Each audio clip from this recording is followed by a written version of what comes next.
Alright, so as you can see, we're going to fly the Esky Eagle today. It's been a while since we had it out. I thought it was time. And I've been kind of playing around with some different stuff. Made some changes in the setup and updated some things. And just kind of testing it. I've flown it a couple of times in the last couple of days. And one of the flights that turned out to be a pretty good time of day. The weather was nice and smooth and the air was nice and smooth. As you can see, they were harvesting some beans, some soybeans in the area. We got to fly around that a bit. So I thought I would just edit some of the better parts of that one particular flight and make a quick video about it.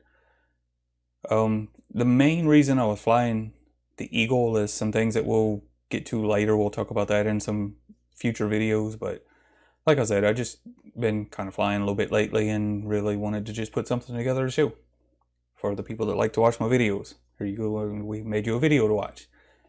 So anyway, like I said, we're flying the Esky Eagle. Just kind of flying around, watching them harvest the soybeans and just enjoying the little airplane for what it is. Nice little cruiser. Got a little pan camera up there, and it's not particularly long range or anything. It's just really fun little airplane to fly.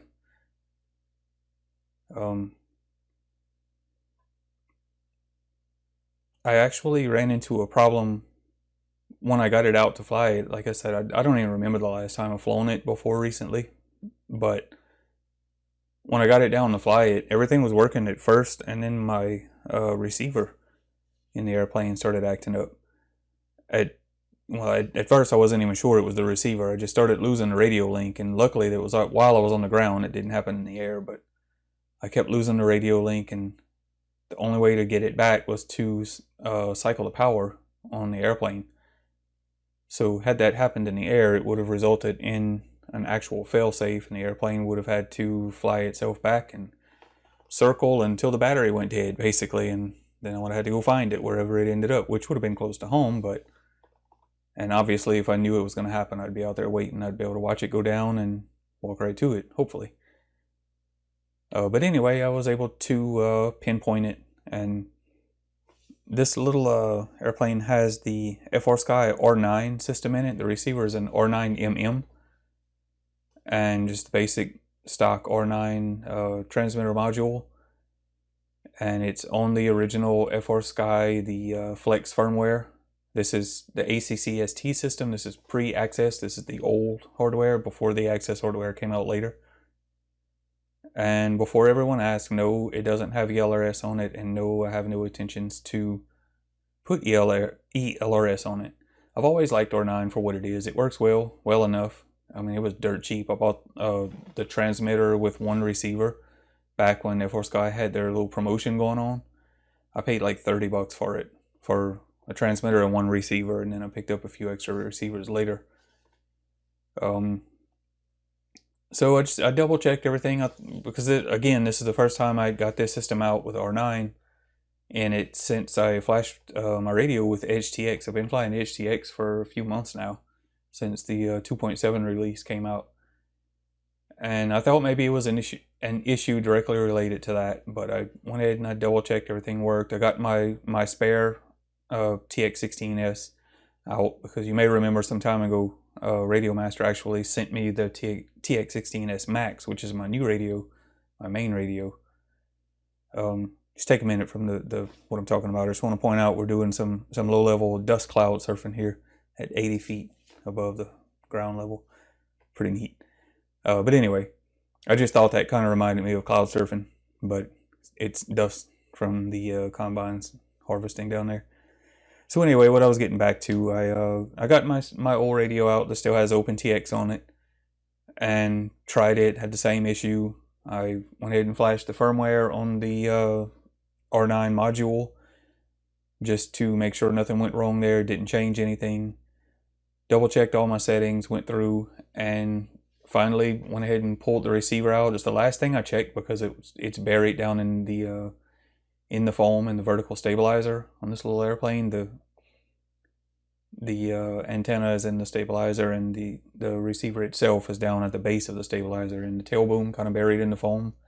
And it's not the easiest thing in the world to get to, but went ahead and cut all the tape and dug it out, and desoldered it and soldered in my spare receiver, which when I got it out of the bag, I had marked the bag previously with a big X on it, which is usually what I do when I have bad hardware that I don't want to throw away. I want to maybe save for future reference or whatever.